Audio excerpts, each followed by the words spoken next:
They called me Temur when they wanted me to answer, and Dog when they wanted me to run. I held the rear line of a thin camp on a river bend that thought it was hidden. It was not. Reed thickets muffled sound from one bank, but the opposite rise was bare enough that any rider with patience could count our smoke and our horses and know we were soft meat with wet feet. Wind came off the grass with the smell of wet horse and old smoke. The sky was the color of hammered tin. Evening sat low and did not hurry. I had a knife, a cracked rib from last month, and a private hatred of kneeling. My bow lay strung beside a pile of dried dung cakes someone had stacked for the night fire. The string was good. My draw still made the rib light up like a brand under the bone. We were not a proper clan camp. We were leftovers and cousins and people who had learned to travel light after harder men took the fat pastures. An elder named Orun still wore a fox fur strip at his throat, as if that made him a Khan of something. 2 women managed the cooking fires. 3 boys ran messages and spilled water. 1 girl minded the smallest children near the reeds. I was rear line because rear line is where you put the ones you can afford to lose, and the ones too stubborn to stand in the middle and make speeches. I checked the picket ropes twice before dusk. A bay mare with a white slash on her face kept looking north, ears forward. Animals know things before men admit them. I walked the soft bank and marked with my heel where a foot would stick. Information, not omen. The steppe writes tracks, not favors. Someone laughed near the main fire. Someone else cursed a pot. Ordinary is a blanket you pull over your ears until it burns. The riders who came at dusk did not bother with speeches. They cut our picket ropes first, neat as thieves who had practiced on better herds. Our own horses became panic and flying rope and bodies slamming into tents. A cooking frame went down. Sparks jumped into dry grass and died in the damp edge near the water. I heard Orun shout something about forming, and then the shout broke into a cough as a spear butt found his gut. Children were pushed toward the reeds. A woman dragged a toddler by one arm and did not look back. Someone prayed to a sky that had never once filled a belly on request. Prayer is what you do with your mouth when your hands are empty. I kept my hands on the knife and the bow and set my feet where mud would steal other men's balance. I waited for the kind of chance that only arrives if you are willing to look like prey. The first raider I saw close was young, face painted with a dark stripe from brow to chin, riding a light gelding that hated the river smell. He swung a short axe at a man trying to catch a loose horse. The axe bit shoulder. The man went down screaming. The boy raider laughed, the thin laugh of someone who still thinks war is a game with wet rules. I put an arrow into the gelding's neck because a horse is a larger target when your hands shake, and because a man on the ground is half as proud. The gelding folded. The boy spilled. I did not have time to finish him. Another rider came through the smoke of a tipped brazier, and the world narrowed to iron edges and breath. Our line was never a line. It was people dying where they stood.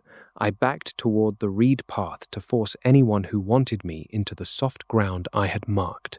A woman from our camp swung a cooking iron and broke a raider's shin, then died a breath later on a lance. Her hand still tried to hold the iron. That is how most courage ends on the grass. Not with songs, with unfinished grip. My cracked rib stabbed every time I twisted. A raider on foot hooked at my knee. I cut his knuckles to the bone. He dropped the spear. A second man hit me from the side with a shield rim, and the world tilted. I went down hard. Mud filled one ear. The bow skittered away. My knife stayed in my fist because losing a knife is how dogs die. Hooves hammered near my head. Someone shouted in a tongue close to ours, but not ours. The flat vowels of men who take what they want from weaker camps and call it custom. I rolled and came up on one knee. Blood in my mouth tasted like old coins. The camp noise stretched and snapped. Children cried in the reeds. A horse screamed the pure animal scream that makes men flinch even when they pretend they do not. Fire found a felt cover and made a bright, ugly flower. Against that light I saw the shape that mattered, not the young ones, not the rope cutters, the tall man in layered scale who moved like the raid belonged to his feet. He was not rushing. Rushing is for hungry boys. He walked through panic with his head slightly tilted, reading bodies the way a butcher reads joints. Scale armor caught the firelight in dull plates. His helmet had no crest, only a leather skirt at the neck and eye holes that made him look patient. In his right hand a straight sword, in his left a small round shield with a boss that had already dented someone's skull tonight.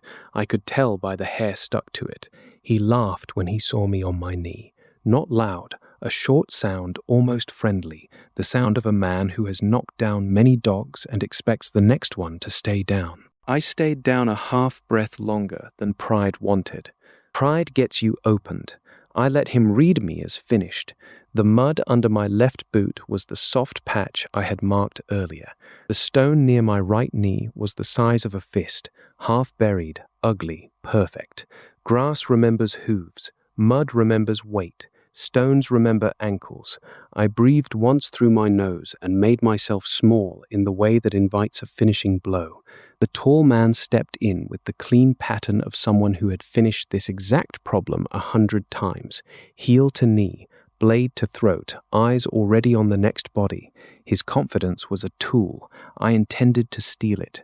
The river kept talking behind the reeds. Somewhere a child sobbed and was hushed. My rib burned, my knife waited. The tall man's boot came down where I needed it to come down, and the grass, which remembers everything heavy, held its breath with me. A tall man in layered scale laughed when he knocked me flat. His pattern was clean. Heel to knee, blade to throat, eyes already on the next body. He did not waste motion on cruelty. Cruelty is slow. He was a man who liked speed that still looked graceful, and grace that still killed. I put my knife under his jaw because the ground gave me one gift, a stone that turned his ankle a finger's width. That width was the whole of my luck. His weight shifted wrong. The sword that should have opened my neck cut air, and then cut my shoulder cloak instead, slicing wool and scoring skin. Pain flared hot and shallow. I drove upward from the mud with everything my legs had left and felt the knife tip find the soft place under the bone, where a man's life hides when he trusts his armor too much. He died surprised. That is the only honest surprise left in war. His eyes went wide behind the helmet holes. His mouth opened as if to finish the laugh. No sound came. Blood ran hot over my fist, thick and sudden, and the smell of it mixed with river mud and horse sweat until my stomach clenched. I held the knife in him until his knees understood what his heart already knew. Then I tore the blade free and shoved his weight aside before he could pin me the way corpses pin fools. The camp noise stretched thin. For a breath I thought the win would be only meat and luck. The tall man's shield rolled once and stopped against a tent stake. His sword stayed in fingers that no longer obeyed. Scale plates clicked as his chest settled. Someone nearby shouted his name, a hard name with a K sound at the front, and the shout turned into a question when he did not rise. I got to my feet wrong. My shoulder bled in a line. My ribs screamed. My hands shook the way hands shake after they have done something the mind has not finished believing. I wiped the knife on his cloak because a slippery grip is how second chances die. The cloth was good wool under the scale straps. He had eaten well in life. Men who eat well fight better until the day they do not. A raider with a braided beard came at me screaming, grief making him stupid. Grief is a gift when it is not yours. He swung too high. I stepped inside and put the knife into the place under his arm where armor thins. He folded against me like a drunk friend. I let him fall and stepped over the tall man's legs because the legs still looked ready to kick. I should have felt only relief. Relief is clean. What I felt was a pressure behind the eyes, a heat in the marrow, as if someone had poured mare's milk boiled with iron into my bones. The tall man's last breath seemed to snag on my teeth. The world did not go quiet, it went sharp. Every hoofbeat separated from every scream. I could see the angle of a spear 2 bodies away and know, without thinking, whether it would land high or low. I told myself it was fear doing clever tricks. Fear makes poets of cowards for 1 heartbeat. Then the heartbeat passed and the sharpness stayed. I picked up the tall man's small shield because my bow was gone in the dark, and a shield is an argument you can hold. The grip was slick. I wiped it on my trousers. The boss still had hair on it that was not mine. I did not throw up. Throwing up is a luxury for after. Another rider tried to trample me. I moved the way the tall man had moved when he first stepped into the firelight, weight on the outside edge of the foot, shoulder already turning before the cut. My body did it before my pride could claim the idea. I slammed the shield boss into the horse's knee. The animal screamed and twisted. The rider spilled into the mud I had chosen earlier and lost his spear in the soft ground. I put my boot on his wrist and my knife at his throat and saw his eyes beg. I did not kill him, not yet. Killing is expensive when you do not know who is still coming. I cut the tendons in his sword hand instead and left him howling. The howl made 2 of his friends look. Looking is a pause. Pauses are doors. I went through one. The scale on the tall man's body caught firelight even while he cooled. I hated how beautiful good armor looks on a dead man. Beauty is a lie the living tell about the dead to make the grass feel less honest. The grass does not care. The grass only remembers the weight. Oron crawled near the main fire, fox fur strip filthy, mouth open, trying to order people who could not hear him. A raider woman with a hatchet laughed and kicked his shoulder. She was broad through the hips, braid thick as a rope, hatchet head dark with other work. She looked competent. Competence is rarer than rage and more dangerous. I marked her without meaning to, the way you mark weather on the horizon. My shoulder wound soaked the cloak. Blood ran warm down my arm into the shield straps. I flexed my fingers to be sure they still belonged to me. They did. Mostly. There was a ghost of someone else's patience in the way my wrist sat, a readiness that was not the readiness of a rear-line dog with a cracked rib. It was the readiness of a man who expected the next body to fall because that was the shape of his days. I whispered my own name once under my breath. Temur. The sound grounded me. Names are nails. You drive them into yourself so the wind does not take the rest. A boy from our camp, thin as a reed spear, stared at me from behind a fallen saddle. His mouth moved, no words. I jerked my chin toward the horse lines that still held 2 panicked animals. Keep them, I meant. He understood enough to crawl. The tall man's blood cooled on my knuckles and cracked when I flexed. I looked down at his helmet and saw my own face reflected dull in a plate, dirt and red and eyes too wide. For a blink, those eyes did not look like mine.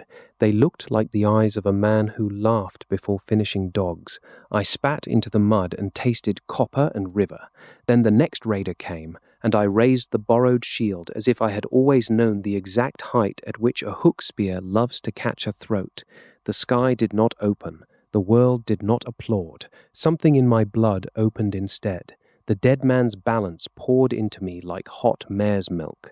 Not his memories of lovers, not his name, not the face of whatever mother had braided his hair when he was small enough to be kind. The way he took weight on the outside edge of the foot, the way his shoulder pre-turned before a cut, the way fear looked to him like a door you kicked. I stood up wrong, his wrong, and it was more right than I had ever been. The next rider came in with a hook spear. Old Temur would have flinched inward, shoulders high, knife waving like a charm. Borrowed Temur stepped into the hook's dead angle and ruined the man's elbow, as if practicing a dance step I had always known. Bone ground. The spear fell. I drove the shield rim into his teeth and felt the impact travel up my arm like a clean answer. Blood hit my teeth. I laughed, and the laugh scared me because it had a stranger's confidence under it. I stopped laughing on purpose. Sound is a flag. Flags draw arrows. I moved along the broken edge of camp where tents leaned and ropes snaked underfoot. My feet placed themselves. That is the only way I can say it. I did not think left or right. The ground offered choices, and my legs took the ones that kept me alive and put other men down. A raider tried to flank me with a curved knife and a grin full of missing teeth. I saw the grin as a tell. Men who grin in a fight are either drunk or performing. He was performing for friends who were already dead and did not know it. I let him commit to the wide slash, stepped inside the curve, and put my knife under the ribs at the angle the tall man preferred. The body taught the hand. The hand obeyed faster than shame. When the man fell, something in me wanted to plant a boot on his chest and look for the next throat with a kind of hungry neatness. I felt the want as a separate animal pressing behind my sternum. It was not rage. Rage is hot and stupid. This was cool and skilled and slightly bored, as if killing were a craft you finished before supper. I whispered Temur again. The animal did not leave. It cocked its head and waited. Good, I told it without words. Wait. Work. I found our bay mare with the white slash thrashing against a half-cut picket. The tall man's calm entered my hands when I caught her cheek strap. Pressure here, not there. Voice low, not high. She rolled an eye, smelled blood on me, and still steadied enough that I could free her without losing fingers. I did not mount. Mounting now would make me a target against the fire. I tied her short to a peg that still held and promised her with a palm on the neck that living came first. A spear came out of smoke. I turned the small shield and felt the point skid. Sparks of pain ran up the scored shoulder. I stepped in and cut the spearman's hands on the shaft until he let go, then broke his knee with a heel stamp that was not mine by birth. He went down shrieking. The borrow wanted the throat. I gave it the knee and moved on. Even in the first hour, I understood something simple and ugly. If I let the dead drive every finish, I would become his war instead of mine. That understanding did not arrive as wisdom. It arrived as a bad taste when my hand twitched toward a killing line I had not chosen. Trauma is a word priests use. What I felt was more like a memory of posture. My mouth wanted to sneer the way his mouth had sneered. My eyes wanted to skip past wounded men toward unbroken ones, as if unfinished meat were an insult. I forced myself to see Auron still crawling. I forced myself to hear the child in the reeds. Those sounds were nails. I drove them in beside my name. 2 raiders tried to rush me together, which is either brave or untrained. One high, one low. The tall man's pattern split the problem without asking my opinion. Shield took high. Knife took low at the thigh. I spun off the contact and cut the high man's hamstring as he overcommitted. Both went down in a tangle of curses. I could have ended them. The appetite leaned forward. I stepped back instead and let their pain become a wall other raiders had to hear. Fear moved through their side like wind through dry grass. That was the real break, not numbers, not glory. Their best shape was suddenly fighting on the wrong side of the dark, wearing a thin camp dog skin and using their captain's feet. I caught a glimpse of my own people staring. A woman held a butcher knife and did not know whether to cheer or run from me. The thin boy hugged a sack of dried meat to his chest as if meat could be a shield. I wanted to tell them I was still Temur. My mouth made the tall man's half-smile instead, and I bit the inside of my cheek until the smile died, and blood from my own flesh mixed with foreign iron.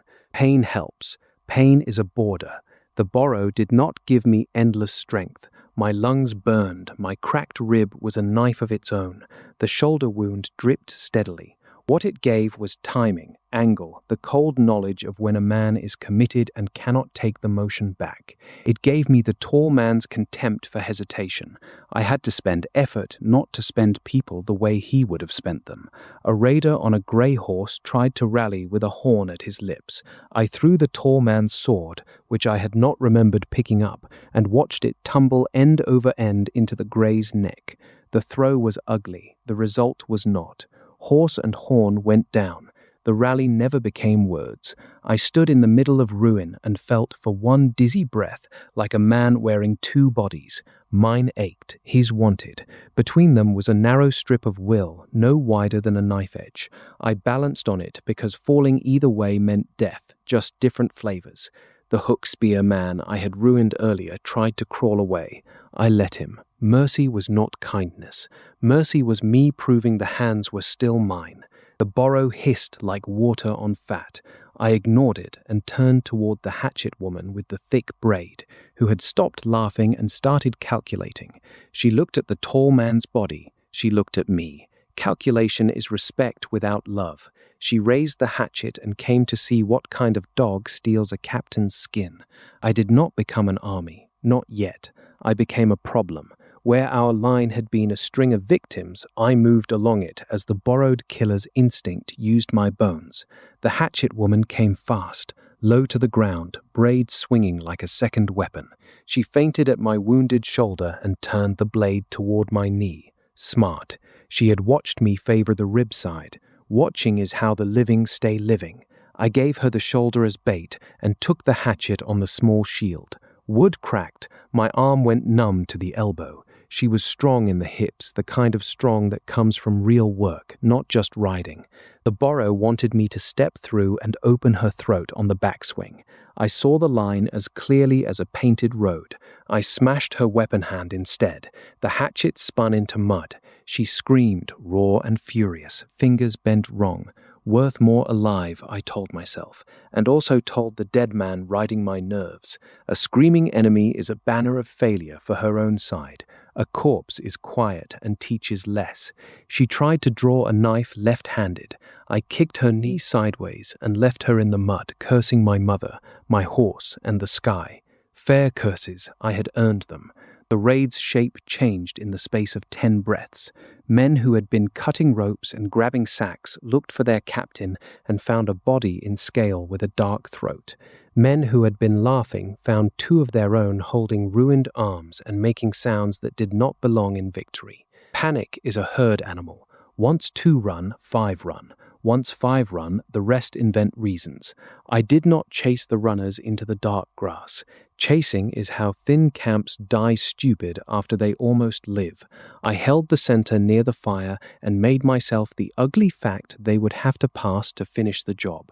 2 tried, 1 died, 1 crawled away with a face that would scare children for years.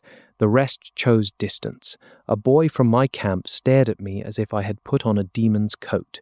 Keep the horses, I told him, in a voice that still sounded like mine if you ignored the tremor under it. If you run, run with meat. He ran with meat, smart boy. Meat is tomorrow. Glory is a story other people tell about your bones. Orun tried to stand and failed. I hauled him to a tent pole and put his back to it. Breathe, I said. He breathed blood and spit and nodded as if I were a captain. I was not. I was a rear-line dob who had gotten lucky in a way that felt like theft from heaven. Theft still feeds you if you do not choke on it. The woman with the grey braid who had died holding the cooking iron lay where she fell. I closed her eyes with 2 fingers because open eyes ask questions you cannot answer in a fight. My fingers left red marks on her lids. I apologized without sound. Apology does not raise the dead. It keeps the living from turning into only appetite. Raiders dragged their wounded toward the north dark. Someone tried to grab the tall man's ankles and pull him along. Loyalty or loot, I could not tell. I put an arrow into the dirt near their hands after I found my bow half buried under a collapsed felt. The arrow was a boundary. They left the body. Good. I needed it where I could see it, not because I loved the corpse, but because I did not trust what might still be leaking from it into me. The borrow surged when I looked at him too long. My stance shifted prettier, my chin lifted. I spat again and forced my shoulders back into the hunched readiness of a man who has been kicked often. Ugly stance, honest stance, mine. A last rider circled wide and flung a javelin. It took a tent and quivered. I did not flinch the way I would have that morning. The tall man inside my balance watched the rider's shoulder and knew there would be no second throw. The rider knew it too. He peeled off into night with a curse that might have been a promise. Then there was only our ruin and their dust. The raid broke not because we were many, but because their best shape was suddenly fighting on the wrong side of the dark. That sentence formed in my head clean as a law. I did not like how clean it felt. Clean thoughts after blood are how men start building thrones out of other men's ribs. I walked the camp once, shield still on my arm, knife ready. 2 raiders pretended to be dead among the fallen. I found them by breathing. One I stunned and bound with his own belt. One reached for a blade and learned that borrowed timing does not forgive greed. I hated how easy the second choice felt. Ease is a warning. Smoke stung my eyes. A grain sack had torn into mud. The thin boy returned with 2 horses and the sack of meat and eyes that kept flicking to my hands. I am Temur, I said. He nodded too fast. Nodding too fast means I hear you, and I do not believe you yet. I checked the hatchet woman, pale, cradling her ruined hand. Her eyes promised trouble if she lived. I respected that. I told Sarnai, our woman with clean rags and stubbornness, to bind the raider and keep her breathing. Prisoners talk. Talk is maps. Orun whispered that the sky had favored us. I told him the sky favored whoever was still standing and that we should count before we prayed. He looked offended, then older. The burrow began to thin as the last active killing ended. Not gone. Thin, like heat leaving a stone after you take it from the fire. My feet became clumsier. My shoulder remembered it was cut. My rib remembered it was cracked. The stranger's confidence peeled back and left me shaking in a way I hid by kneeling to rinse the knife in a pot of spilled water. One camp rewritten, not into glory, into survivors with a story they did not understand, and a dog who understood too much and intended to say too little. I looked north where dust still hung faintly against stars that were just beginning to take the sky back from firelight. Next, something in me whispered, in a voice that was almost mine. Not yet, I whispered back. First, we live through the hour after the killing. The hour after is when camps bleed out from wounds they did not notice while the noise was loud. When the last of them dragged away, the bend stank of dung and iron. My people still living made the small noises of people surprised to be breathing. No one sang. Song would have been an insult to the bodies still warm enough to steam in the cooling air. I sat on my heels and felt the borrowed pattern fade like heat leaving a stone. The absence hurt worse than the rib. It was not pain exactly. It was the hollow that comes when a second set of instructions stops speaking through your joints. My balance became only mine again, which meant poorer. My hands remembered they were the hands of a man who held rear lines and mended bridles, not the hands of a captain in scale who finished dogs for sport. More said something in me that was not a god's voice so much as an appetite. I washed the knife in the river and watched pink water go downstream toward men who did not yet know my name. The current took the color without comment. Rivers are honest that way. They carry what you give them and do not ask if you are proud. My shoulder needed binding. I let Sarnai wrap it while she muttered that I was a fool, and also that fools who stand up are better than clever men who lie down forever. She had buried a husband 2 winters back and did not waste softness. The wrap was tight enough to hurt. Good. Hurt keeps you present. I drank from a skin that tasted of old leather and goat. The water hit my stomach and nearly came back up. I kept it down by staring at a fixed point, the white slash on the bay mare's face where she stood tied and trembling. Animals shake after violence too. We pretend only people do, because pretending makes us special. Orun gathered who could walk into a rough circle, 7 faces missing that should have been there. I knew the number before he spoke it because I had stepped over 2 of them and seen 3 more and heard the last 2 named in a cry. Counting is a cold skill. Cold skills keep camps from lying to themselves. We pulled the dead of ours to the higher ground away from the river seep. We straightened limbs because crooked dead make the living dream wrong. We did not have enough cloth for proper wrapping. We used cloaks and a torn tent panel. The grey braid woman still had cooking soot on her fingers. I wiped them clean before we covered her hands. It felt stupid and necessary. The tall man in scale we left where he fell until I could think. Some wanted to strip the armor immediately. Loot is logic. I said wait until morning light. I said traps. I said bad luck. The real reason was that I was not sure what would happen in my blood if I touched his plates too long while the borrow still clung like smoke. They listened because I had blood on me that was not mostly mine, and men listen to that kind of paint.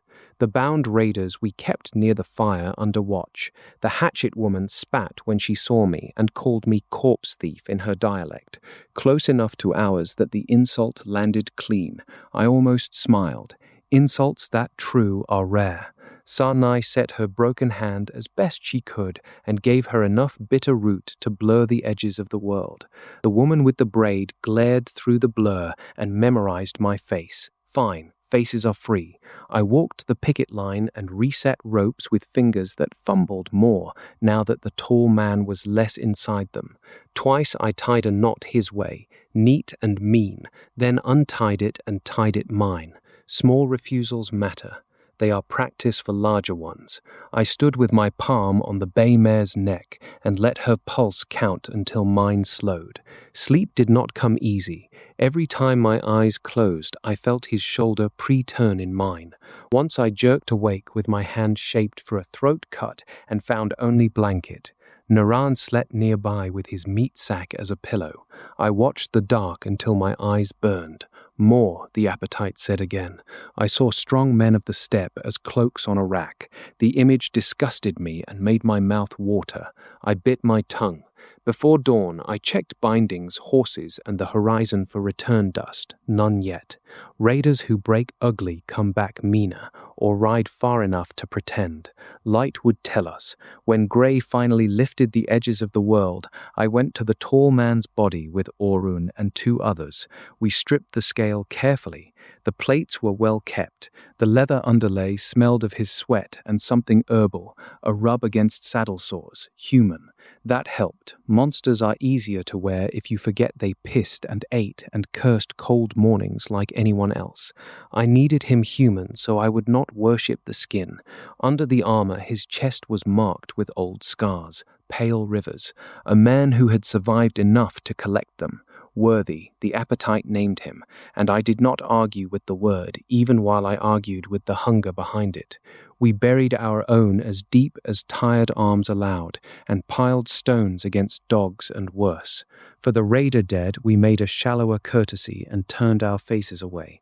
Courtesy is not love. It is a fence against becoming pure meat ourselves.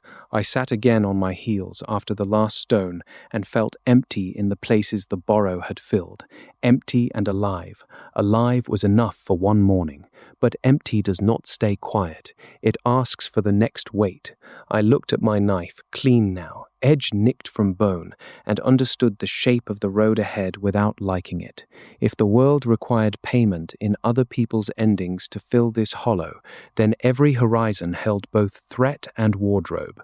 I could refuse and stay a dog who got lucky once, or I could learn the rules of the theft before the theft learned me. Dust settled on the bend, ash cooled. Somewhere a child finally cried the delayed cry of a body that had waited for permission. Sarnai hushed and held. Orun prayed under his breath. I stood up on my own feet, no stranger in the ankles, and began the work of looking like a man who had only been lucky. Looking like that would be harder than the killing. Lies to your own camp have to be worn all day. I did not announce a miracle. I said I got lucky. I said the tall man slipped. I said anyone who called it spirit work could duel me and see how lucky felt up close. They stopped talking. Fear of me was useful. Worship would have been loud. An elder touched my shoulder and called me shield. I let him. Shields get fed. Demons get hunted. The morning after a raid is a market of stories. Everyone trades a version that lets them sleep. Orun preferred sky favor. Sarnai preferred that the raiders were drunk and sloppy. The thin boy preferred that I had become something with teeth too big for my mouth, though he did not say it where adults could punish the thought. I preferred a stone and a slip and a knife in the right place, repeated until the words wore grooves in the air. Repetition is how lies become furniture. I sat by the repaired fire and cleaned the tall man's small shield, because keeping useful gear is not the same as keeping a shrine. People watched my hands, hands that had moved too well last night. I made them clumsy on purpose, dropped a rag, cursed, took longer than needed with a strap. Performance. Rear-line dogs are allowed luck, they are not allowed elegance. A man named Batu, broad and slow-thinking, asked how I knew the soft ground would take the tall man's ankle. I told him I had walked the bank before dusk because the bay mare looked north. Half true. Half true is the strongest kind of falsehood. He nodded as if that settled the spirit question. Men love causes they can point at with a finger. The hatchet woman laughed from her bonds when she heard me sell the stone story. Her eyes said thief. I brought her water anyway. She drank and told me her people would come back with more scale and better captains. I told her good. Then there would be more stones. She spat a mouthful at my boots and missed. The bitter root still slowed her aim. Orun wanted to send a rider to a cousin camp for aid. I said yes, but not me. If I left, the story of my luck would grow teeth in my absence. Stories grow faster when the subject cannot correct them. I stayed and mended a bridle and listened. Listening taught me what I had bought with blood. 2 women argued about whether to move camp before the next dusk. Moving is wise and also exhausting when half your ropes are cut and your strongest backs are under stones. Batu wanted to keep the scale armor as a prize to show cousins. Sarnai wanted it buried with the man or broken so it would not call his friends by shining. I said we keep the plates packed dull under felt, not worn, not shown. Armor on a thin camp is a flag that says we killed someone important. Flags draw weather. They listened again. That was becoming a habit I did not fully trust. Habit can turn into a leash either direction. I told the boy, whose name I finally asked and learned was Naran, that if anyone pressed him about demons, he should shrug and talk about the stone. He practiced the shrug until it looked natural. A good shrug is a shield for the mouth. I liked him more for taking the drill seriously. Liking people makes power expensive. I accepted the tax without saying so. By midday, the camp smelled less of fresh blood and more of boiled grain and wet wool. Ordinary smells. I walked among them with my shoulders stiff and my face plain. When a toddler wandered near and grabbed my trouser leg, I did not flinch the way the tall man would have flinched from small, useless hands. I picked the child up, returned it to its mother, and felt the borrow's leftover contempt try to rise like bile. I swallowed it. Small refusals. Practice. Orun offered me a larger share of meat that night. Shield's portion. I took it and shared half with Sarnai and half with Naran without speech. Sharing undercuts worship. Worship wants a man alone on a higher seat. I wanted a lower seat with full hands and fewer rumors. Still the rumors moved. I heard them in the way conversations paused when I passed. I heard them in the way Batu's eyes tracked my knife. I heard them in the careful politeness of a woman who had never been polite to me before. Politeness can be a kind of fear. Fear can be useful until it becomes a plan to remove the thing feared. So I made myself useful in boring ways. I fixed the picket angles. I showed 2 boys how to set a simple alarm rope with bone chimes. I hauled water. I sat through Orun's long thanks to the sky and did not yawn. Boring usefulness is camouflage. Camouflage keeps hunters guessing. At one point, Batu said quietly that my feet had looked wrong during the fight, wrong like a different man's dance. I asked him if he wanted to dance now. He laughed too loud and dropped the subject. Good. Humor is a door out of dangerous rooms. I took first real watch that afternoon, while others napped the thin sleep of the shocked. Sun lay hard on the grass. Heat made the river smell stronger. My eyes wanted to close. I bit the inside of my cheek and tasted my blood, and only my blood. The hollow in my joints asked for more. I answered with patience. Patience is how prey becomes weather. When evening came, Orun asked if I would speak to the camp, encourage them. I said encouragement is for men who did not almost die yesterday.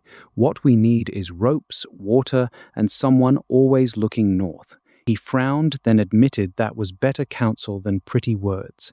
Elders can still learn if learning does not cost their title. I slept in short pieces with the knife near and the small shield under my head like a hard pillow. In one piece of sleep, I wore scale and laughed at a dog on its knees. I woke myself with a gasp and found Naran watching from his blanket, eyes bright in dying firelight. "Bad dream," I said. He nodded, unconvinced, and turned his face away to give me the courtesy of pretend privacy.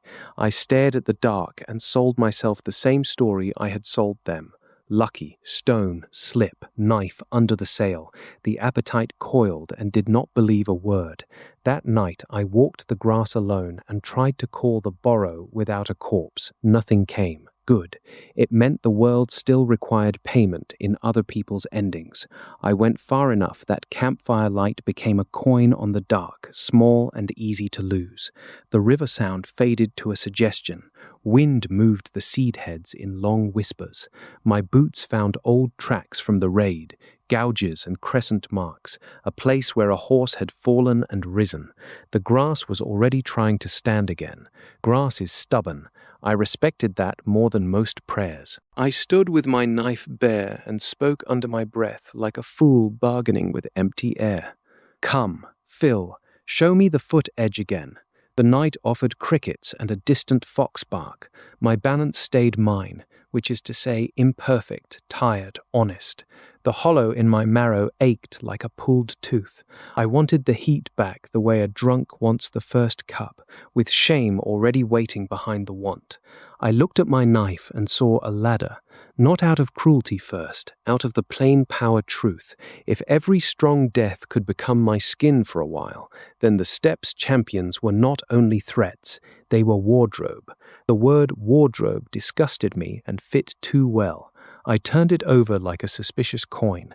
Clothes you put on, clothes you take off, clothes that start to smell like you if you wear them long enough, clothes that might wear you if you sleep in them. Far off, dust had risen earlier where the raiders had gone to pretend they still had a story. Now there was only dark in that direction. I whispered toward that dark, not for them, for me. Next. The whisper scared me more than the raid had. In the raid, there had been no time to choose the shape of my hunger. Here in the quiet, I could hear myself becoming a man who plans other men's endings as tools. I sat in the grass and put the knife across my thighs and made myself name every person still breathing in the camp. Orun, Sanai, Naran, Batu, the toddler, the mother, the bound woman with the braid. Naming is a counterweight. If I ever stopped being able to name them, the wardrobe would have won. A sound to my left, low, not hoarse. I went still the way rabbits go still, then cursed myself and went still the way the tall man would have, ready, weight ready to shift. A night grazer, some antelope form, moved across a rise and vanished. My heart hammered anyway. Without the borrow, I was again a man who could die to ordinary surprises. That knowledge was medicine. Bitter, needed. I practiced moves in the dark with no audience, cut lines, shield lifts with my arm, imagining the small round weight. The shoulder wound pulled and leaked warmth through Sanai's wrap. Pain wrote borders around what I could do alone. Alone I was not a captain. Alone I was Temur with a nicked knife and a cracked rib and a story about a stone. I tried once more to call the pattern. I pictured the tall man's death as clearly as I could. The ankle turn, the knife under the jaw, the surprised eyes. Memory alone did nothing. The body did not open. Whatever law governed this theft required the fresh, worthy ending, not the souvenir of one. Relief hit me so hard my knees softened. Relief and disappointment sharp as onion tears. Both true, both mine. I laughed once quietly at myself. The laugh was my own, no stranger under it. That helped. I took inventory of the body the night would not fill. Rib still cracked, shoulder stiff, knife nicked, bowstring sound, breath that smelled of old blood when I exhaled against my collar. These were mine without rent. If I forgot them in lust for better balance, I would become a hook with no wall. I picked up a handful of cold dirt and held it until the grit hurt the cuts on my palm. Dirt is a teacher. It says you are still down here with the rest of the meat. A second fox bark answered the first. I turned toward it and felt no captain's certainty about whether it was fox or man. Good. Uncertainty keeps the head on a swivel. Certainty is how elegant corpses get made. On the walk back, I circled wide and approached camp as if I were an enemy testing our watch. Batu was on post and almost put a spear in my chest before he knew my voice. Good. I praised him and adjusted his stance a finger so the spear would not telegraph. Teaching kept my hands honest. Teaching is the opposite of wearing the dead. Teaching gives, wearing takes. Near the reed edge I found Naran awake again, sitting with his meat sack like a talisman. He asked where I had gone. I told him to piss and think. He said thinking in the dark is how boys meet wolves. I said wolves are honest compared to men and went to my felt. Sleep came in scraps. In one scrap, the tall man and I shared a body and argued about a throat. He wanted it cut. I wanted it spared. We pulled the knife in two directions, and the dream body bled from the palms. I woke biting my wrist hard enough to break skin. The taste was mine. Good, still mine. I lay listening to the river and the soft shift of horses and the occasional cough of a sleeper. The appetite coiled, patient as a snake in sun. I fed it patience and the names of the living, and the hard fact that empty night would not fill me.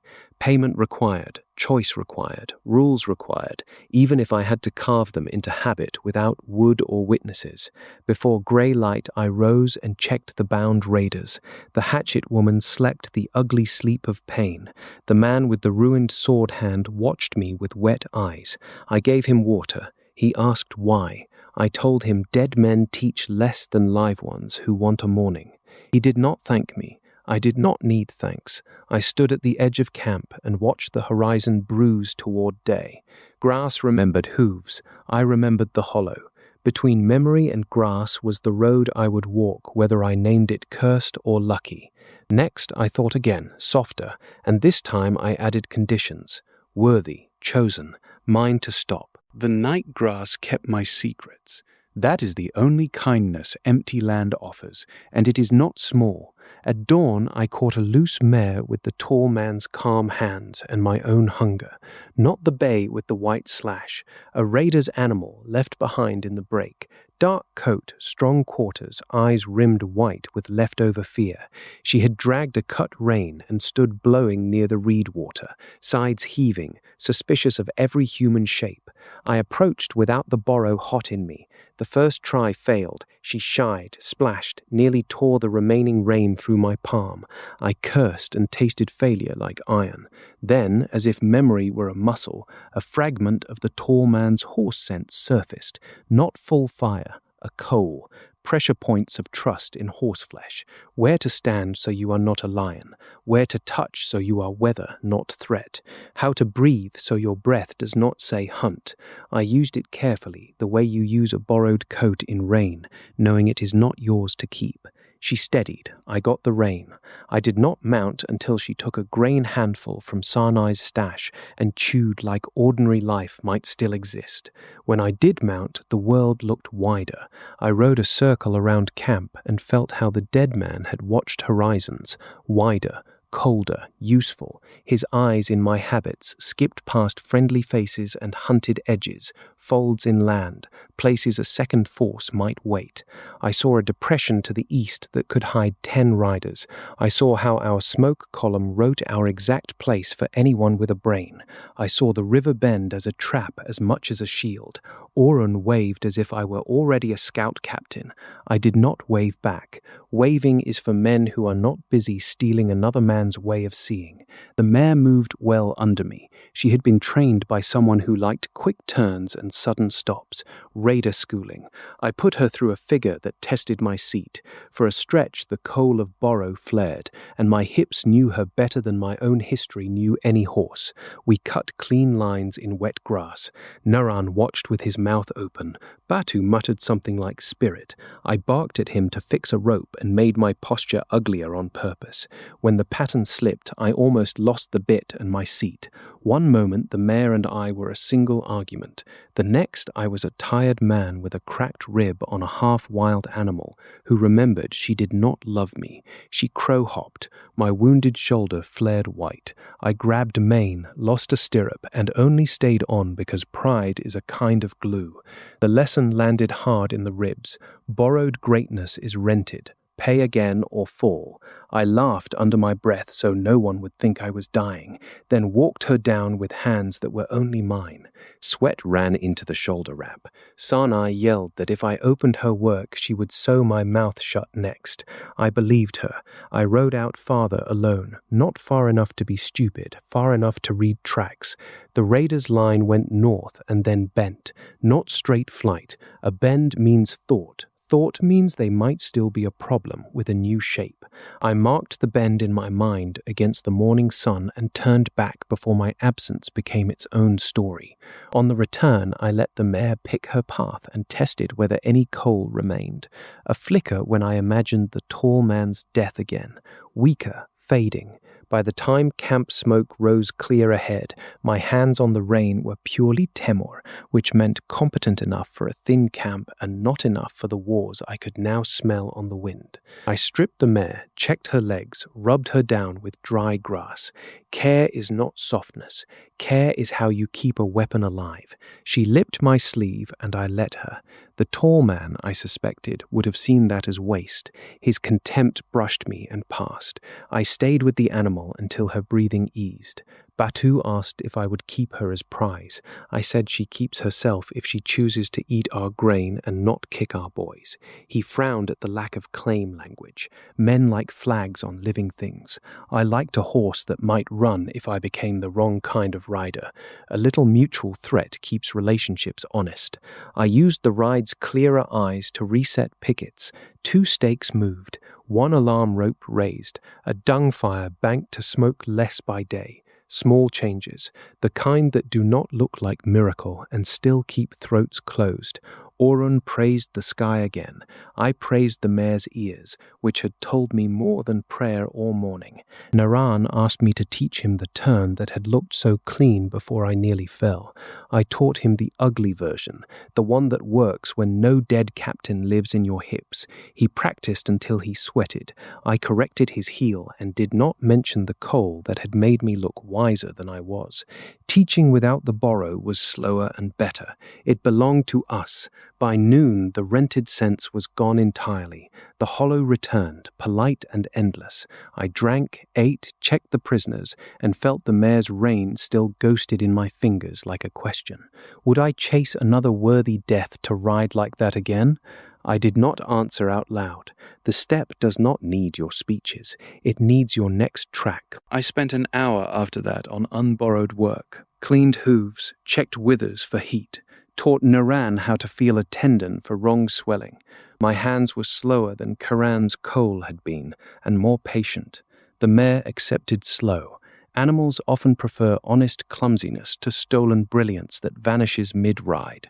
I filed that as a law, adjacent to the others. If a skill abandons you in the same hour you need it, build a poorer version that stays. Batu asked why I looked angry at the empty air. I told him flies. He believed me because flies are always guilty. I coiled the cut rein I had replaced, kept the old piece as reminder, and hung it in my sleeping place where my hand would find it in the dark. Rent comes due. Remembering the fall is part of the price. Forgetting the fall is how men wear skins until nothing underneath remembers its name. We counted living by touching heads, not by hope. 7 gone, 2 dying. one child mute with eyes like wet stone. I carried water. I held a wound shut. Power that only kills is a thin god. I did not want thin. Still, when crows turned above the place we had buried the tall man shallow among his own, my mouth watered for another shape to wear. I spat and hated the spit for shaking. Counting is a ceremony without drums. Orun said each name. We answered with a hand on the next shoulder in the circle, so the number had bodies behind it. The missing names made holes in the air. A man who mended pots, a woman who told filthy jokes that made boys blush and elders pretend not to laugh, a youth who had wanted his own bow and never got the wood, the grey braid woman with soot on her fingers, others, each hole a weight. The two dying lay in shade under a lean-to of broken felt. One was gut-cut and already smelling of the road no one rides back. Sarnai kept him watered and did not lie to his face. He asked me if we won. I told him we were still here. He took that as yes and closed his eyes. The other had a smashed hip from a hoof and might live if fever stayed polite. I sat with him and let him crush my good hand when the pain waves came. Crushing is honest. I preferred it to thanks. The mute child was a girl of maybe 6. Her brother was among the 7. She held a scrap of his cloak and would not drop it when women tried to trade it for food. I did not take it from her. I sat nearby and ate so she could see eating still happened. After a long time, she took a piece of flatbread from the edge of my portion and chewed without taste. Progress is ugly and real. Naran helped me dig the last improvements on our own graves, stones reset after night scavengers nosed them. He cried without sound and wiped his face on his arm and kept digging. I told him tears are water the body spends and spending is allowed. He nodded and cried harder, then laughed once at himself, then dug. Boys become men in such stupid holy moments, and anyone who makes a speech about it should be kicked. I checked the prisoners during the counting day, because living enemies are part of the count whether you like the arithmetic. The sword-hand man gave a name and a home direction under the promise of water and no more tendon cutting. The hatchet woman gave insults and a clan sound I filed away. Her pain made her honest in flashes. In one flash, she said the tall man was called Karan among his riders, and that he had never slipped in her memory. I thanked her for the name and ignored the trap in it. Names of the dead can become hooks. Karan. I did not speak it aloud in camp. Speaking it might make the borrow turn toward me like a dog hearing its first master. I kept the name behind my teeth and felt it sit there like a coal that would not go out. Batu wanted a victory mark, a cut on the cheek or a braid bead. I refused for myself and discouraged it for others. Marks are stories you cannot stop other people from reading. We needed dullness. Dullness is armor for the weak who have just looked strong by accident. Orun tried to give me the tall man's sword as honor. I took it and immediately put it into the common gear pile for anyone on watch. Tools, not relics. He looked disappointed. Disappointment is safer than awe. Throughout the day, the appetite prowled. Every time I lifted a body or heard a crow or saw the dark mare's muscle move, something in me measured worth. Worthy, not worthy. The measuring sickened me and sharpened me. I began to understand a future danger without yet living its worst form. If I only saw people as skins, I would fail to see them as the reason to stay human. The mute girl's whetstone eyes were a counter. Sarnai's sharp tongue was a counter. Naran's meat sack pillow was a counter.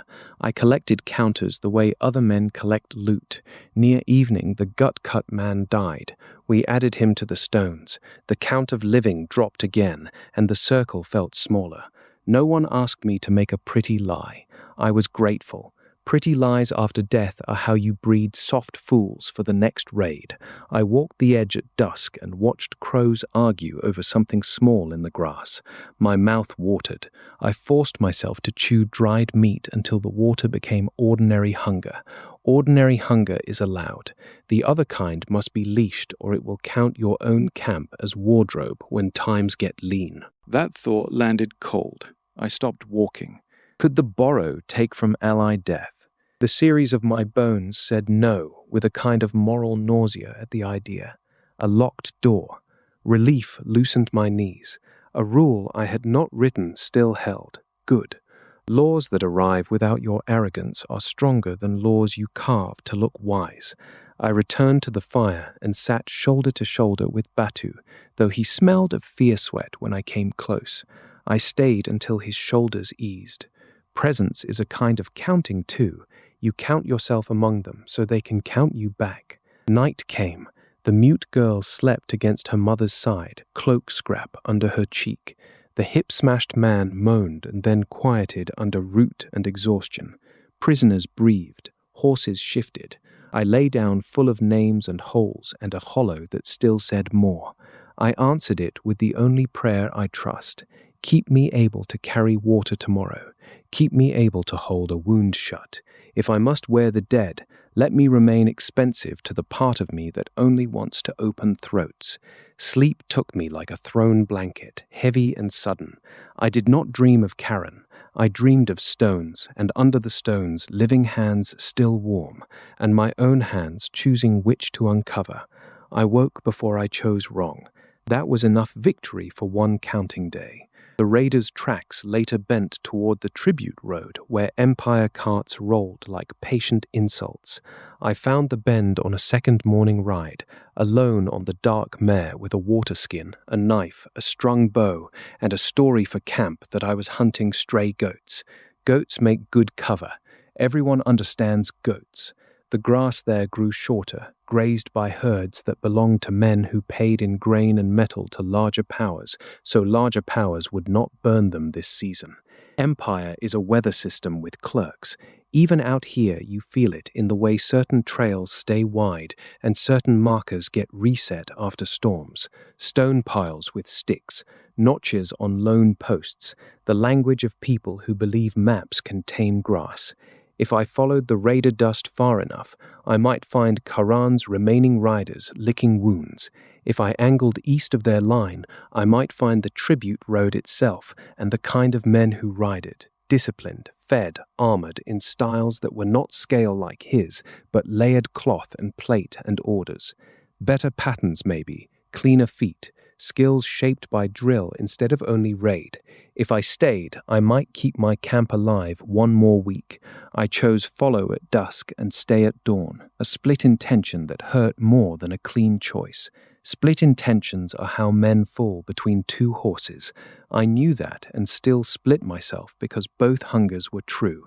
The hollow wanting a stronger skin, the names wanting my hands on water skins and wound edges. I rode half a day along the track, found a place where they had stopped to bind wounds. Blood black in dust, a broken horn, a scrap of felt with a clan mark I did not know. They were moving with purpose, not pure flight.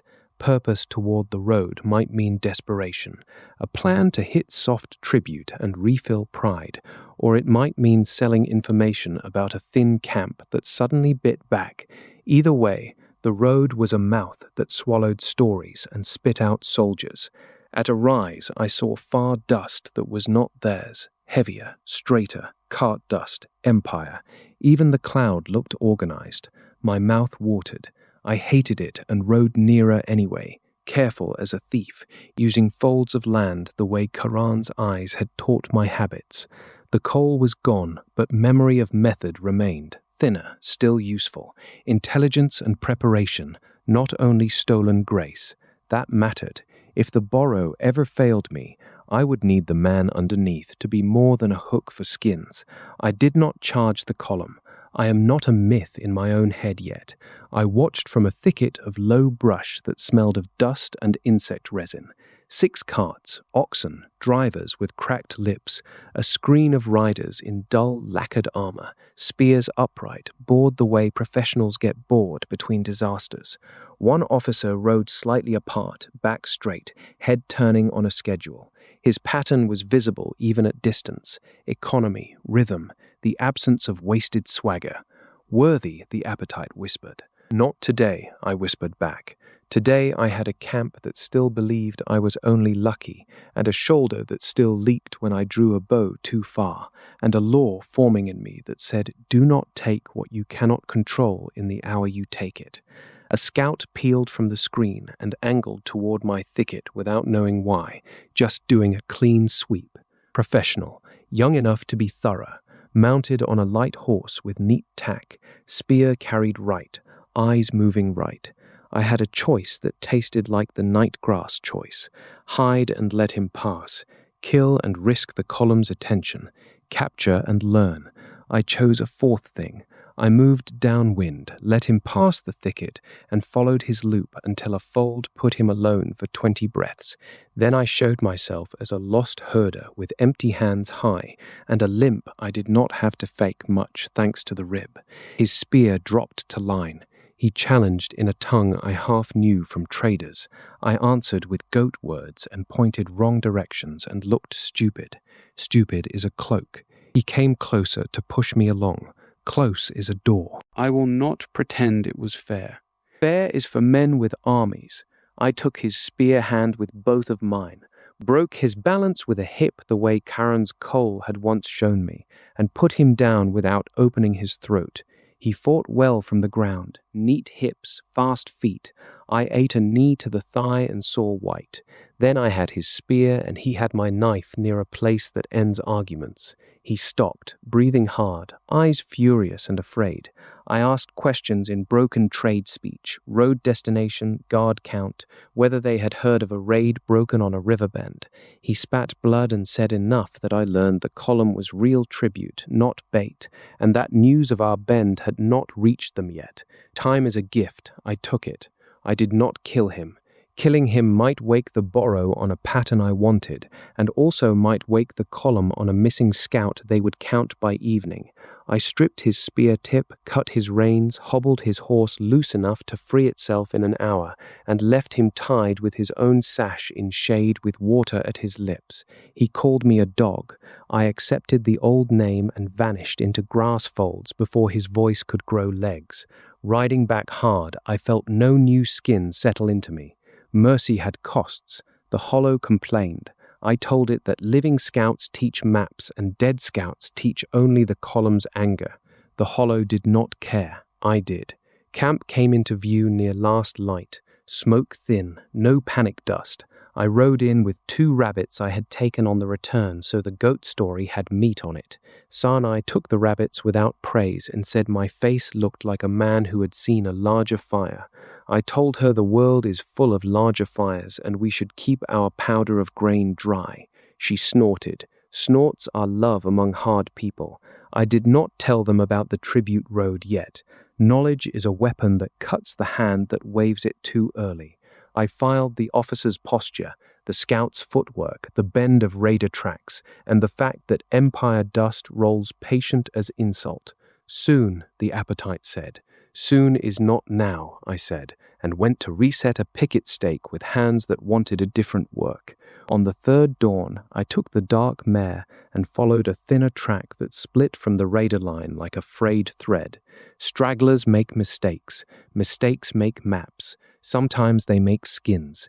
Camp believed I was checking snares. Sanai's eyes said she did not fully believe and would not stop me unless I came back stupid. Fair treaty. The track led to a dry wash where water had run in spring and left smooth stones. A man sat there with a neat spear across his knees, binding a cut on his calf with strips of his own shirt. Alone, helmet off, hair stuck with sweat. Young but not boy. His tack was better kept than his luck. The spearhead was clean enough to catch morning light in a disciplined line. Not Karen's wild grace, something drilled. Maybe he had stolen the drill from better companies. Maybe he had once been paid by men who marched in straight dust. He saw me when the mare's shoe clicked stone. Spear came up fast, butt set, point drawing a short arc that said he knew distance. No scream. Professionals save breath. I raised an empty hand and spoke calm. He answered with a thrust to the mare's chest line to unseat me. Good choice against a talker. I turned her with my heels and felt the point kiss leather and rib of the saddle skirt instead of lung. Then I was off on his left, knife out, bow still slung because close had already happened. He was quick on the injured calf. Pain made him precise instead of sloppy. I like that kind of enemy and fear them. We circled on stones that wanted ankles. He used the spear's length to keep me outside. I used patience I had not owned before the raid, the patience of a man who had worn a captain and learned that rushing is a tax. He feinted high and swept low. I jumped and almost lost the rib to a white flash of agony. He pressed, the point tagged my cloak and pinned cloth to air. I stepped in along the shaft the way fish slide along a spear underwater, too close for his tip, close enough for my knife to threaten the hands. He dropped the spear and drew a short blade from his belt in one clean motion. Neat. Faster footwork than Karan, less laugh, more teeth. We exchanged cuts that wrote thin lines on arms and nothing fatal. Blood made stones honest. My shoulder wrap bloomed dark. His calf bandage slipped and showed meat. I could have ended him with a trick from Karan's wardrobe if any coal remained. It did not. What remained was Temur and preparation, and the will not to die in a wash where crows would argue over my eyes. I kicked the dropped spear up with a toe, caught it clumsy, and used length against him the way he had used it against me. The butt struck his knife wrist. The knife spun. I put the point at his throat and stopped. His eyes measured me for spirit work. I gave him the stone story face, plain and ugly. He still looked unconvinced, smart, worthy, the appetite said, bright and sudden. I did not want another captain's laugh in my mouth. I wanted to know if lesser deaths opened lesser doors. Knowledge is a kind of mercy to your future self, also a kind of cruelty to the present body under your spear. I asked his name. He gave none. I asked his drill. He sneered that dogs would not understand. I told him dogs understand blood and distance and the difference between a clean point and a showy one. Something like respect flickered. Then he tried to grab the shaft and pull me onto his forehead bone. I took the opening he made and put the spear through the place that ends tries. He died angry, which is a cleaner death than surprised.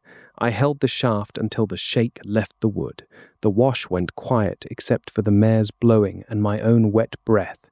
Then the lighter thing came. Not hot mare's milk this time. Cooler, thinner. A quickness in the ankles, a way of hopping stone to stone without looking.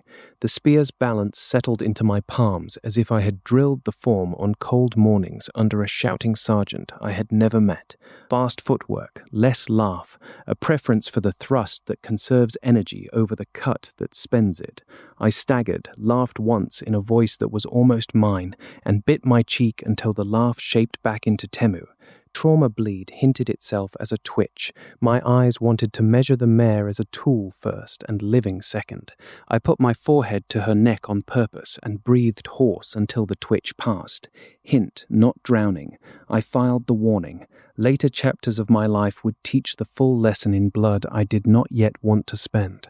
I did not take his armor. He had little. I took the spear tip and the short blade and left the body high on the washbank with stones over the face.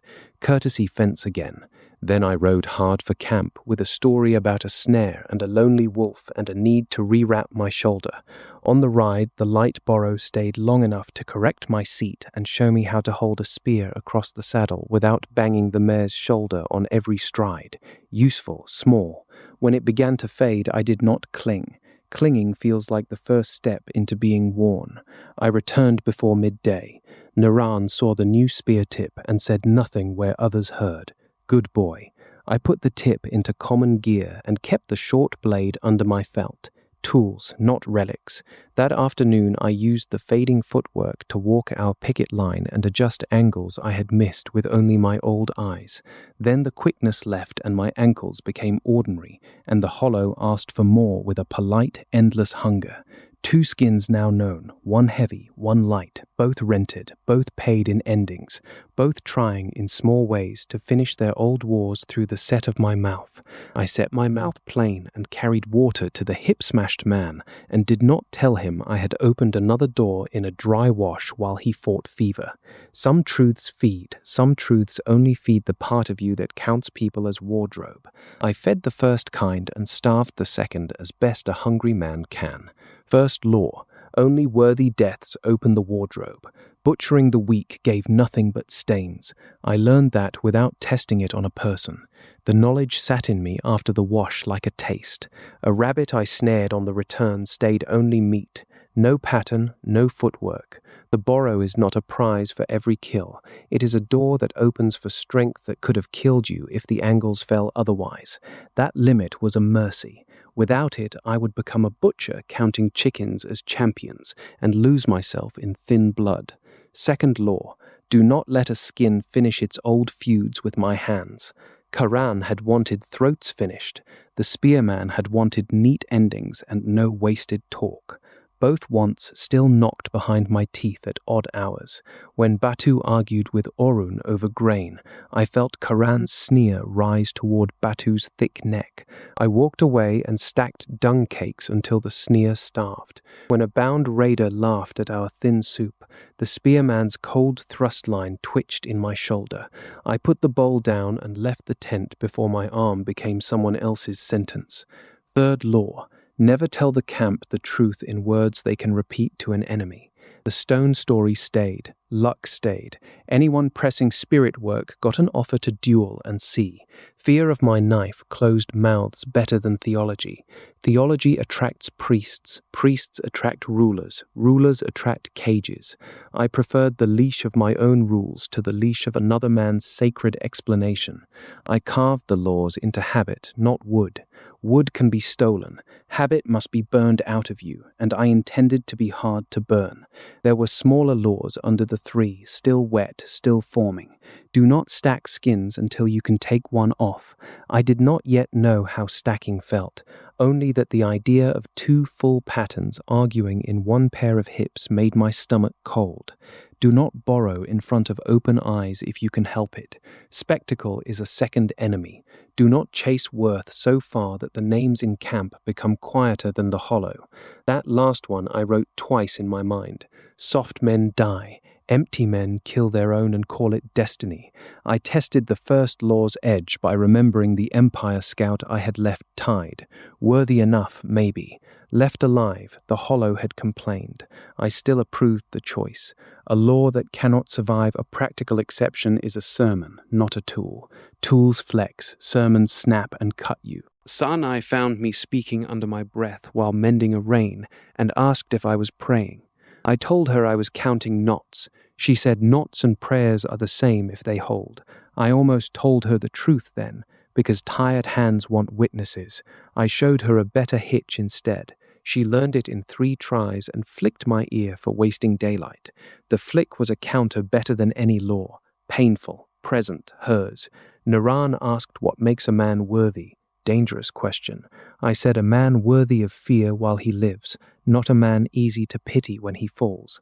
I said if you have to ask while standing over someone weak, the answer is already no. He nodded hard, storing the sentence like dried meat. I hoped he would never need the rest of the lesson. Orun wanted rules for the camp, not for my secret. Watch rotations, water shares, what to do if dust comes from 2 directions. I helped him make those because public order is a skin too, one we all wear together. In the making, I slipped one private principle into public shape. No killing of bound enemies without 3 voices agreeing. My voice would be one, and I would use it to slow heat. Heat is how skins finish old feuds through crowds. The hatchet woman listened from her bonds and laughed when she heard the 3-voice rule. She said dogs voting on meat. I said meat that votes lasts longer. She sneered, then looked almost curious. Curiosity in an enemy is a crack. I did not pry it yet. Time is a wedge. At night I repeated the 3 laws until the words lost glamour and became as dull as packing lists. Dull laws hold. Glamorous laws get people drunk. I slept with the short blade near and the tall man's small shield under the edge of the felt and dreamed of doors. Some opened on grass, some opened on cages. One opened on a mirror where my face wore Karen's smile and the spearman's eyes and a 3rd shape I did not know yet. I woke and bit my wrist, mine, good. Before dawn, I added a 4th line in the quiet, softer than the 3, more dangerous if ignored. Leave room inside for Temur. If the wardrobe fills every space, the name becomes a hook without a coat of its own. I did not yet know how to enforce that law when 5 legends stacked behind the ribs. That was a future war. This was a first chapter of rules, wet with river water and washstone blood. I rose and checked pickets with ordinary ankles and felt no shame in ordinary. Ordinary is the home the skins rent. If home collapses, the rent has no address. I tested myself with small drills at the reed edge. Step, turn, cut the air, stop. Without a skin, the forms were mine and limited. With memory of skins, they wanted to flower into someone else's finish. I stopped at the edge of flowering and held the stop until sweat came. Control is a muscle. It fails if you only train it during emergencies. Sanai, watching from the pots, said I looked like a man arguing with a ghost. I told her the ghost lost. She said ghosts cheat. I said that is why you count your fingers after the handshake. Lore of skins, not holy, not carved, worn into the hands that would either keep a people alive or turn them into a legend's furniture. I chose alive, knowing the hollow would keep arguing, and that arguing forever might be the only honest peace a thief of patterns can buy. The boy who ran with meat asked if I was cursed.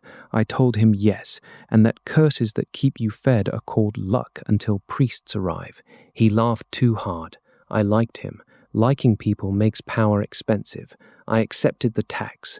We were mending a fishnet by the reed edge because protein is a strategy and because sitting still with hands busy makes truth less theatrical. Dragonflies stitched the air. The hip-smashed man slept fever-sweating under shade. Camp sounds were small and stubborn. Naran's fingers were clumsy with the net knots until I slowed my demonstration to match his pride. He said the laugh again softer and asked what kind of curse sits in the feet. He had seen me move during the raid. Children see better than elders because they have not yet invested in official stories. I could have scared him quiet. Fear is easy. I chose a harder coin. I told him some men borrow trouble. I told him I might be one. I told him the stone was real and also not the whole of the river. He frowned at the half door I had opened. I liked the frown. Frowns mean thinking. Thinking means he might survive me, and survive the world that would come looking if my luck grew too loud. If I became a horde inside one rib cage, I would still need someone outside me who could say my name without kneeling. I did not say that sentence to him. I put it in my own chest beside the laws. Then I gave him a smaller version. If I ever move wrong, say Temur like you are calling a dog back from a kill. He promised. His voice cracked on the promise. Cracks are seals if you let them set. Sanai passed with a water yoke and told us nets do not tie themselves while boys make moon eyes at curses. Naran blushed. I finished a row of knots and kept my face flat. When she was gone, he asked if Sanai knew. I said Sanai knows everything worth knowing and pretends not to so men can keep their dignity. He filed that too. We spoke of his brother among the 7 stones. He said the name carefully, like a bowl carried full. I said the name back so it would not be only his to hold. Grief shared is still grief, but it weighs differently. He cried in the practical way of people who have work after the tears. I waited. Waiting is a kind of answer. Then he asked the question under the curse question. Will you leave us when stronger deaths call? Honesty can be a blade. I did not dull it enough. I said I would leave and return and leave again if that was how the road paid. I said I would try to make the leaving feed the staying. I said if I ever left for good without grain and warning, he had permission to hate me cleanly. He nodded as if we had signed a stick contract. Maybe we had. Batu came down to piss in the reeds and saw our heads close and made a joke about uncles and pups. I told him to check the north rope. He went, still smiling. The camp needed smiles that were not about me. I was glad to be a temporary joke instead of a permanent altar. Naran asked to hold the short blade. I let him feel the balance and took it back before possession became a story. He said it felt lighter than it looked. I said most dangerous things do. He wanted to know if the spearman had been stronger than me. I said stronger in drill, weaker in the moment that mattered, and that moments are not moral. He chewed that like tough meat. Toward evening he brought me a portion of broth with more fat than my share earned. Shield tax again. I drank half and made him drink half. He grinned with a broth moustache. Ordinary. Perfect. He asked if curses can be shared like broth. I told him no, and that anyone who offers to share one is selling a leash. He looked at the cup and then at me and said he would rather share the fat and leave me the curse. Smart trade. I clinked my cup to his empty air and finished the rest. I told him one more true thing because the day could hold it. Power without someone who can mock you becomes a private king, and private kings die mad in empty tents. He was allowed to mock me if my face went wrong. He practiced a mock on the spot, clumsy, affectionate, brave. I cuffed him lightly and felt Curran's contempt try to call the cuff a waste of motion. I made the cuff gentler on purpose until the contempt starved. Night pulled in. He slept near enough that I could hear if nightmares took him. Once he whimpered. I said his name. He settled. Once I twitched with a spearman's footwork in a dream, and he said Temur like a rope thrown. I settled. The tax of liking paid both directions. We walked once around the pickets together after network. I made him point out 3 places a man could crawl in unseen. He found 2. I showed him the 3rd, where Reed met Shadow. He groaned at his miss and then grinned because missing in practice is cheaper than missing in blood. I told him captains who never admit misses get their people killed by their pride. He said I did not sound like a captain. I said good. Before I slept, I looked at him and at the mute girl and at Sanai's silhouette against fire and thought of Empire dust and Raider bends and skins hung on a future rack. The boy had asked if I was cursed. The deeper answer was that I was choosing the curse daily now, with laws, with mercy, with names. I imagined a day when the Hollow would argue that Noran himself was weight I could not afford. I put a stone on that thought and held it underwater until it stopped kicking. If that thought ever learned to swim, I would know the skins had started writing laws of their own. Choice is heavier than fate. I preferred the weight. I slept as Temur, expensive to myself, and did not mind the cost. Before true sleep on a later night, I lay with my palm on the knife and felt empty of skins, full of want. The light borrow from the wash had faded completely by then. Karen's heavier pattern was only memory in the tendons, an echo that could not lift my feet alone. I was myself in the dark, cracked rib knitting slow, shoulder tight under scab, belly honest with ordinary hunger after thin soup, empty of skins, full of want. The 2 states braided until I could not tell which strand pulled harder. Tomorrow would bring either hunger or a stronger death. Either way, the grass would remember Hooves. I slept as Temur. I dreamed as the tall man and the scout of the wash and a future crowd of instincts fighting for the reins. In the dream, my ribs were a tent frame, and each skin tried to stake the felt of my lungs to its own wind. I woke myself with a bite to the wrist and tasted only my blood. Good, still mine. The horizon at false dawn was a line waiting to be broken. I stepped beyond the pickets with a cloak against the chill and watched light invent edges. East held the patient insult of Empire roads. North held raider dust and wounded pride. West held emptier grass and the kind of free starvation that pretends it is purity. South held river curves and other thin camps that might become cousins or corpses depending on weather and men. I intended to break that line wearing every legend foolish enough to face me. The sentence formed clean and frightened me with its cleanliness. Clean ambition is how you miss the mud on your own boots. I looked down. Mud. Good. I flexed my toes in it until cold woke the small bones. I recited names of the living. I recited the 3 laws. I added the softer 4th. Leave room for Temur. Only then did I let the want stand beside me like a horse I had not yet bridled. Promise of this first skin was already paid. Raid broken. Camp breathing. Dead captain stripped of more than armor. The boy still able to ask questions. That payment mattered. Cliffhangers without payment are cheats, and cheats raise soft listeners. I had paid in blood and fear, and a hollow that would not fill with lies. What remained unpaid was the shape of the man who would keep paying. Would I be a guardian who used stolen craft to keep ropes tight and children fed? Would I be a collector riding from champion to champion until my name was only a peg? The horizon did not answer. Horizons are not parents, they are dares. I walked a short loop and found old tracks crossing new dew, hare, fox, the dark mare's night circle inside the picket, my own boot from yesterday. History written wet and brief. I scuffed nothing out, let the ground keep its books. A cough from camp. Sarnai already up, because pain and duty keep similar hours. Smoke would rise soon, thin and ordinary. I wanted ordinary the way I wanted skins, both in tension, forever. If I ever stopped wanting ordinary, the wardrobe would have won without a fight. I spoke toward the brightening line, not loud. I will come. I will take what tries to take me. I will not sell the camp's safety for a prettier pattern.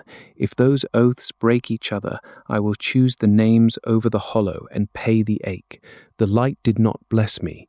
Blessings are cheap in stories. I wanted weight.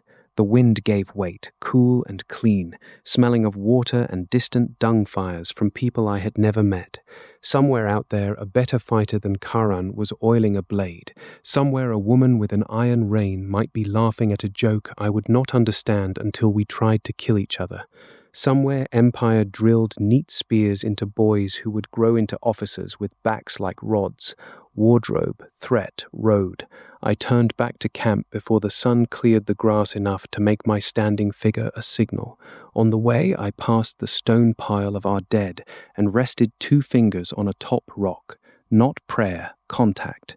The living owe the dead attention without obedience. Obedience to the dead is how skins finish feuds.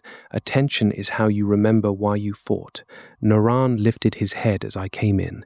Temur, he said, half asleep, testing the rope of my name. I answered. He slept again. The tax of liking warmed a place the hollow could not bill.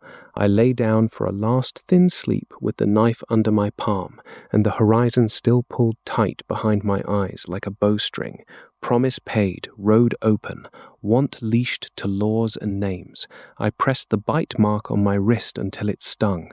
Proof, calendar, a small private ritual that needed no witness and no sky.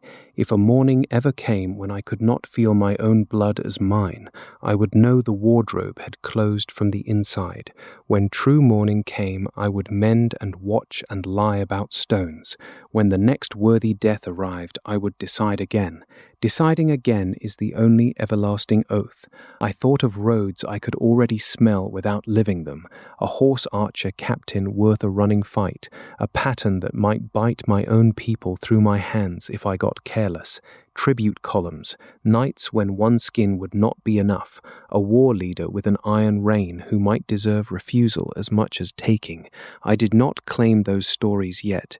Claiming future blood is how boys die in their sleep. I only admitted the road was not a circle around one river bend. The hollow liked the admission. I leashed it with the names again until it lay down, not tamed, only waiting. I slept. I did not smile. Smiles start rumors. Rumors start hunters. Hunters start funerals. I kept my face plain and my future outrageous, and the grass, which remembers hooves, remembered mine turning back toward the thin smoke of home before it remembered them leaving. Morning smoke rose thin. I repaired a bridle and listened to widows count grain. No songs about me. Perfect. The bridle had cracked near a billet. I cut a new strap from salvaged leather and punched holes with a bone awl that had belonged to the pot mender under the stones. Using the dead's tools for living work felt like the right kind of wearing, not pattern theft, continuity. The awl fit my palm without argument. Grain counts muttered nearby. Handfuls, days, who had given extra to the hip-smashed man, who had hidden a little against fear. Fear hoarding is human. I did not shame it where shame would only make better liars.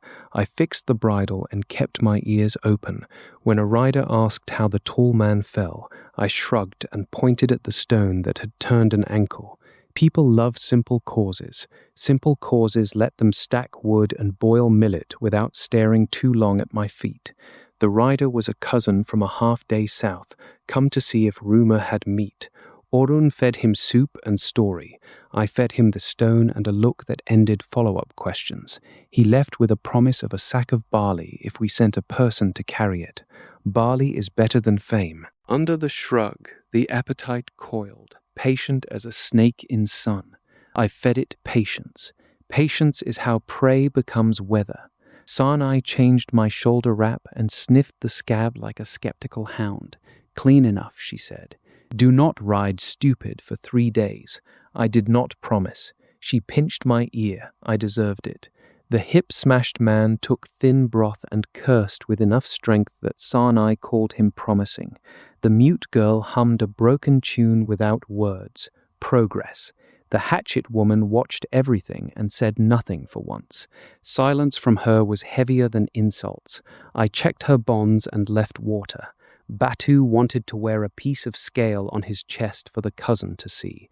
I told him scale draws raiders the way shiny draws magpies. He sulked and then helped me dig a new latrine trench because sulking does not move waste.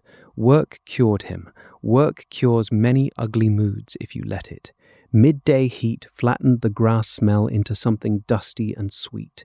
I took the dark mare out on a short circle inside sight of camp and felt no borrow, only my own improving seat and the mare's opinions about flies. Ordinary partnership. I praised her under my breath. She flicked an ear. Treaties with animals are simpler than treaties with dead men. Naran practiced spear forms with a blunted shaft. I corrected his front foot without lending him any ghost's grace. He wanted to move like the night of the raid. I told him to move like a boy who plans to be alive at 30. He scowled and improved. At the edge of the drill, I felt the wash spearman's neatness try to annotate my corrections. I held my tongue until the annotation faded, and only Temur remained. Small refusal, daily. Orun called a council of the willing, which meant anyone not asleep or dying. We spoke of barley, of moving camp after the hip-smashed man could bear a litter, of the bound enemies and the risk of their kin. I argued for keeping the woman longer and sending the sword-hand man back without eyes for our exact bend, walked out blindfolded at night along the river and released. Cruel practical. Orun winced and agreed. The hatchet woman laughed when she heard and said I was learning. I did not ask what curriculum she thought I was on. Afternoon thinned. I oiled the small shield and did not oil pride. Children chased each other until a widow snapped them quiet, then softened and chased them once herself to prove joy was not banned. I watched and counted living without moving my lips. Numbers held, for now. When the cousin's dust was long gone and the sun slid toward the kind of evening that makes grass gold, I took first watch without being asked. The river spoke over stones. In its voice I heard raids yet to come and skins yet to fit. I also heard frogs and a night bird and the soft clink of Naran setting a bone chime on the alarm rope. Both hearings were true. I let them sit on either side of me like saddlebags equally packed. A shape moved on the far bank and became a deer, and then became shadow again. My hand had found the knife without drama. Good. Drama is for men who want witnesses. I wanted a throat left uncut tonight, and a camp that slept. I did not smile where others could see. Smiles start rumors. Rumors start hunters. Hunters start funerals. I kept my face plain and my future outrageous. Stars arrived early in the cooling blue. Smoke from the main fire went up in a thin, straight prayer that was only chemistry and still looked like hope. I walked the picket once, hand on rope, hand on stake, eyes on dark. The hollow asked for more. I answered with the names, the laws, the stone story, the feel of the mare's rein, the boy's rope word Temur, the river's long talk. First skin taken, raid broken, debt of want unpaid and leashed, horizons still a dare. When Batu came to relieve me, he found a quiet man with a quiet knife and no speeches. He looked relieved. I clapped his shoulder and told him to watch the east fold, where land could hide 10 riders.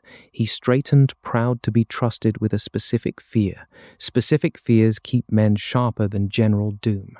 I lay down in smoke smell and horse smell and the faint iron that never fully leaves a place where people have died.